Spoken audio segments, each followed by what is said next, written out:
నమస్తే welcome to our channel. మాజీ మంత్రి వైసీపీ కీలక నేత పెద్దిరెడ్డి రామచంద్రారెడ్డి కొన్ని కీలక కామెంట్స్ చేశారు. మరి కూటమి ప్రభుత్వం అధికారంలోకి వచ్చిన తర్వాత రైతుల సమస్యలు తీర్చట్లేదు, వాళ్ళు చాలా ఇబ్బందులో ఉన్నారు, గిట్టుబాటు ధర వాళ్ళకి అస్సలు రావట్లేదు అంటూ ఆయన చేసిన కామెంట్స్ ని ఏ విధంగా చూడాలి?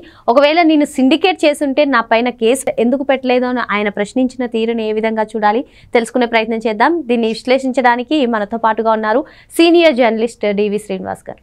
నమస్తే సార్. నమస్తే. రామచంద్రారెడ్డి అసలు సిండికేట్ నేను చేసుంటే నా పైన కేసు ఎందుకు పెట్టలేదు, ఇదే కాకుండా కూటమి ప్రభుత్వం అధికారంలోకి వచ్చిన తర్వాత రైతుల సమస్యలను ఏం పట్టించుకోవట్లేదు, గిట్టుబాటు ధర రావట్లేదు, సో రైతులను పరామర్శించడానికి మా అధినేత జగన్మోహన్ రెడ్డి బంగాళపాలెం మార్కెట్ యార్డ్కి వస్తున్నారు ఈ 9వ తేదీన అంటున్నారు సార్. మరి నిజంగానే కూటమి ప్రభుత్వం అధికారంలోకి వచ్చిన తర్వాత రైతు సమస్యలు ఎక్కువైపోయాయా, రైతు సమస్యలు పట్టుకోవట్లేదా? మరి పెద్దిరెడ్డి రామచంద్రారెడ్డి ఎటువంటి సిండికేట్ చేయలేదా, ఏమంటారు మీరు? అంటే పెద్దిరెడ్డి రామచంద్రారెడ్డి పోలీసులను పిలుస్తున్నాడా, కేసు పెట్టమని ఆహ్వానిస్తున్నాడా, అంటే కొడుకు మీద కేసులు పెట్టారు నా మీద పెట్టలేదు ఏంటి అని ఆయన బాధపడుతున్నాడా, ఎవరిని పిలుస్తున్నాడు?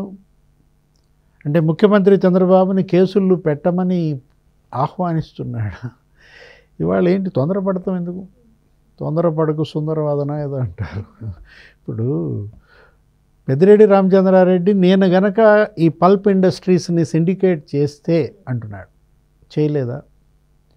ఇప్పుడు ఎందుకు పడిపోయింది మామిడి ధర? ఒకటి, ప్రొడక్షన్ భారీగా వచ్చింది, అది నిజం.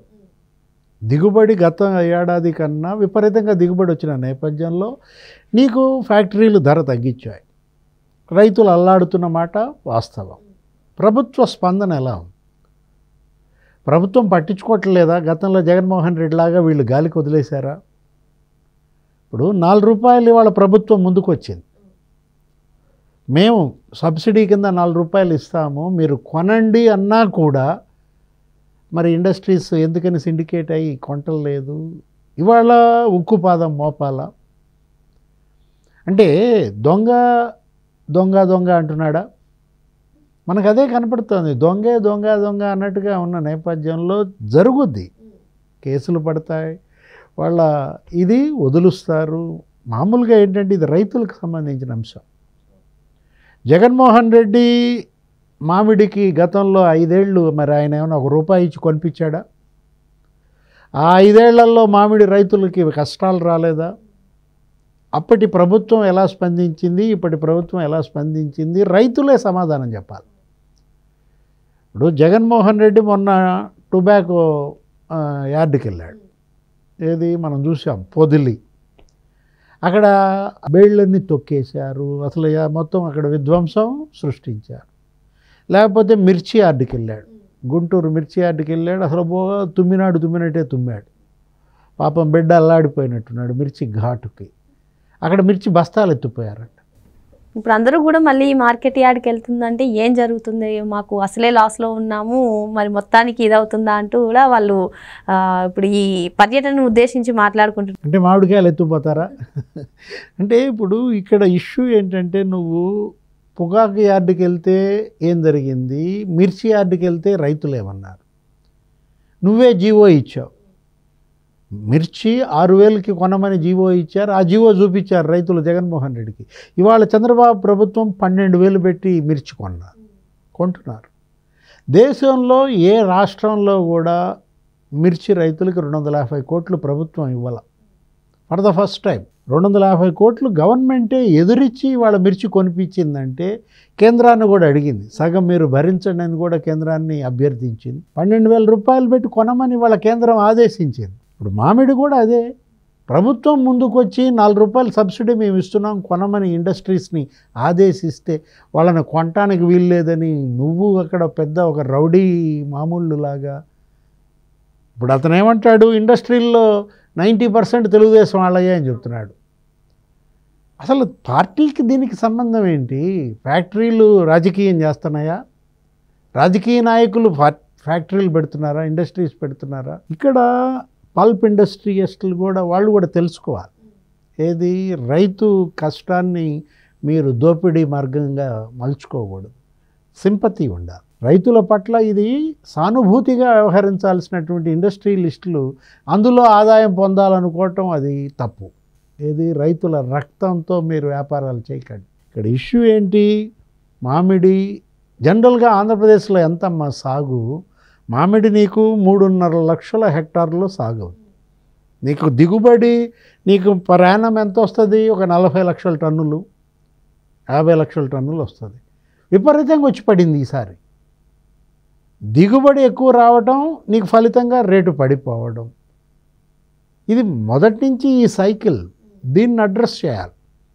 ఏది దిగుబడి ఎక్కువగా వస్తే రైతు లాభపడాలి. ఇవాళ ఇంకా ఎక్కువగా పల్ప్ ఇండస్ట్రీలను నెలకొల్పాలి.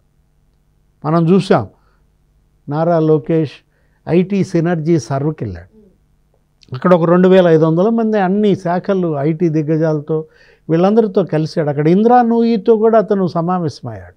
ఇప్పుడు ఆ పెప్సీ, ఆ ఇండస్ట్రీ, ఇవాళ ఆ జ్యూస్ తయారీ ఇండస్ట్రీసు, లేకపోతే పల్ప్ ఇండస్ట్రీసు అన్నీ గతంలో జగన్మోహన్ రెడ్డి తరిమేశాడు.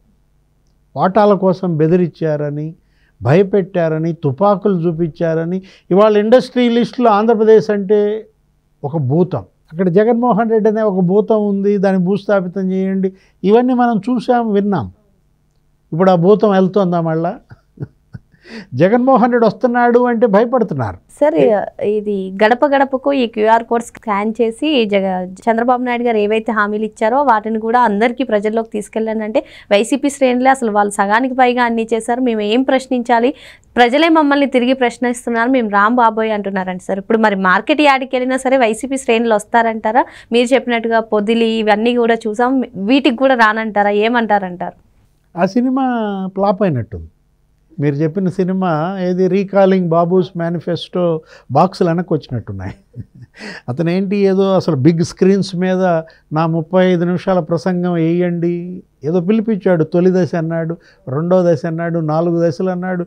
అది కాస్త నీకు మొదటి రోజే నీకు బొమ్మ తిరగబడిందా? ఇక్కడ ఆ క్యూఆర్ స్కానింగ్ దాని అదే మరీ మిస్ఫైర్ అయింది. ఏంటది ఏదో 11,000 పోయినాయి అంట. ఎవరితో ఇట్లాగా వాళ్ళ అకౌంట్లో లాగి పారేశారని. అంటే ఇవాళ జగన్మోహన్ రెడ్డి ఈ కపట ప్రేమ, ఈ మొసలి కన్నీరు. ఇప్పుడు బంగారుపాళెం మామిడి యార్డుకి వెళ్తున్నాడంటే భయపడుతున్న పరిస్థితుల్లో హెలిప్యాడ్ ఇస్తారా? నెల్లూరుది హెలిప్యాడ్ అని గోల చేశాడు. అసలు హెలికాప్టర్ పెడతారా? ఇప్పుడు ఆ హెలికాప్టర్ అద్దెకిచ్చే వాళ్ళు అసలు పెట్టమంటున్నారు. జగన్మోహన్ రెడ్డి రాఫ్తాడు ఆ టూర్, ఆ ఇన్సిడెంట్ చూసిన వెంటనే నీకేం జరిగింది? దాని తలుపు ఎరగొట్టారు, దాని ఫ్యాన్ ఏదో వంకర పోయింది, గందరగోళం చేశారు. అక్కడ తోపుదుర్తి ప్రకాష్ రెడ్డి మొత్తం ఆయన అనుచరులు వేలాది మంది నీకు హెలిప్యాడ్ మీద పడ్డారు. హెలికాప్టర్ ధ్వంసం చేసిన పరిస్థితులు అతను ఆ పైలట్ అనిల్ కుమార్ ఎవరో నిన్నొచ్చి అతను వాంగ్మూలం ఇచ్చాడు. మేము భయపడిపోయి పారిపోయామండి, వీవీఐపీని కూడా వదిలేసిపోయాం, జగన్మోహన్ రెడ్డిని అక్కడ వదిలేసి నీ మానాన్ని నువ్వు చూసుకోయని బతుకు జీవుడా అని పారిపోయారు.